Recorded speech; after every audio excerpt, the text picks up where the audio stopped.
Selamat Idul Fitri 1440 Hijriah.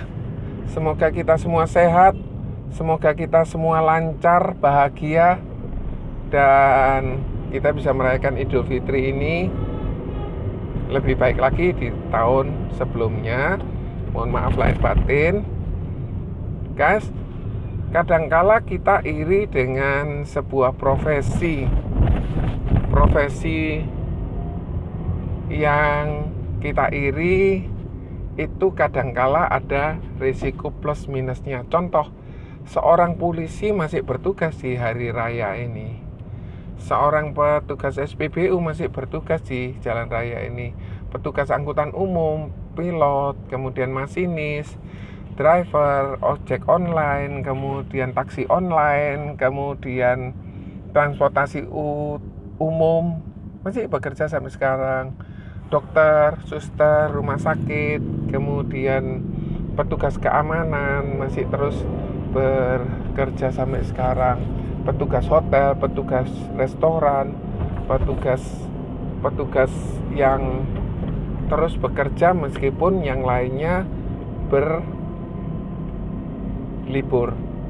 Selamat berlibur buat teman-teman yang sedang berlibur, hati-hati.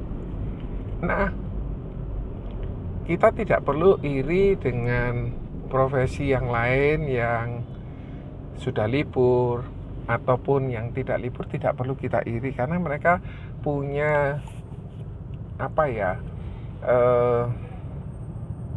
kesempatan untuk bisa melayani lagi. Contoh, kalau misalnya seorang itu tidak libur dan dia merasa senang dengan pekerjaannya, maka libur atau tidak itu bukan merupakan satu beban, tetapi dia bisa melakukannya itu lebih baik lagi. Contoh, kalau misalnya dia tidak libur tapi dia sangat menikmati, dia enjoy, dia betul-betul melaksanakan pekerjaannya ini lebih baik, dia bisa menikmati, dia bisa melaksanakan ini, dia bisa memberikan pelayanan yang jauh lebih baik lagi, maka itu bukan jadi satu beban. Nah, apa toh yang menjadi kendala seorang agen asuransi? Salah satunya ialah dia bekerja seumur hidup. Betul, dia bisa berlibur, tetapi bekerja dia melayani seumur hidup agen tersebut atau seumur hidup dari nasabah yang dimilikinya. Contoh, ada nasabah yang sudah berusia katakan 30 tahun, tetapi dia punya nasabah 60 tahun. Mungkin harapan hidupnya 75 tahun, jadi dia melayani selama 15 tahun. Ini yang seringkali ditakutkan oleh seorang agent, sehingga dia tidak mau bergabung di Prudential. Kenapa? Karena dia merasa, oh aku kerja kok seumur hidup ya. Padahal kalau pekerjaan itu kita nikmati, seperti petugas SPBU yang bekerja sampai sekarang, petugas kepolisian yang bekerja sampai sekarang, maka hal itu bukan jadi satu kendala lagi, tapi dia bisa menikmati. Nah, petugas-petugas di bandara, petugas travel, petugas tempat-tempat di pariwisata, itu semua masih bekerja sampai sekarang. Dan mereka menikmati. Kenapa? Karena mereka kadang mendapatkan tips, mereka bisa mendapatkan kenalan baru, orang-orang baru, teman baru, sehingga dia tidak perlu merasa beban di dalam dia bekerja di pekerjaan yang dimilikinya. Nah, kendala yang lain ialah seringkali pekerjaan ini ditolak. Betul, kenapa kok pekerjaan ini ditolak? Karena nasabah tidak merasakan benefit apa-apa, atau dia tidak paham dengan apa yang diceritakan. Contoh, beberapa saat yang lalu saya ditawari sebuah investasi yang mana dia cuma menonjolkan keuntungannya, sehingga orang yang ditawari itu atau saya yang ditawari itu tidak paham sama sekali produknya ini seperti apa, produknya ini operationnya seperti apa. Nah, di situ tugas penting seorang agent bisa menerjemahkan dengan bahasa yang mudah kepada seorang calon nasabah, sehingga dia tidak perlu mengalami kesulitan atau penolakan.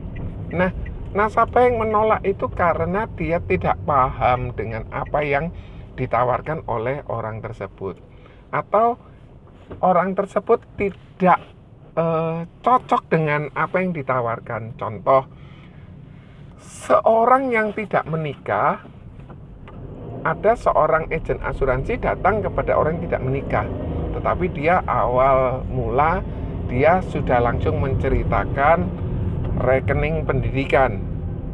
Pasti rekening pendidikan itu bagus, tetapi rekening pendidikan itu tidak diperlukan oleh seorang yang tidak menikah.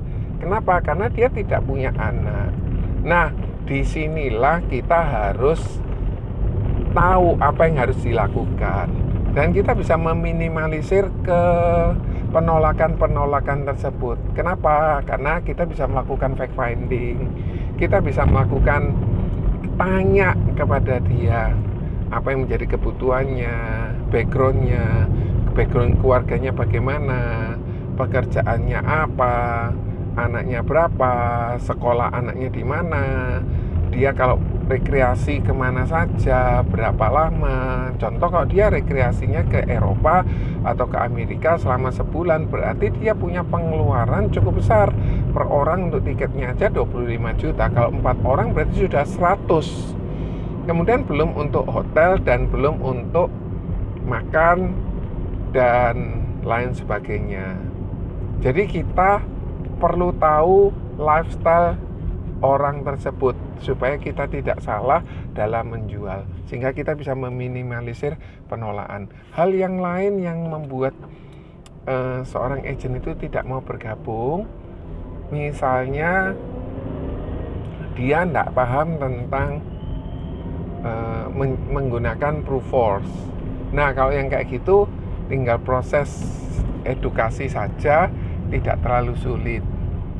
Dia tidak mampu, tidak mahir menggunakan gadget, nggak apa-apa, bisa dilakukan oleh anaknya atau keluarganya atau sanak saudaranya, sehingga dia tidak perlu tertutup dengan kesempatan dia mendapatkan income.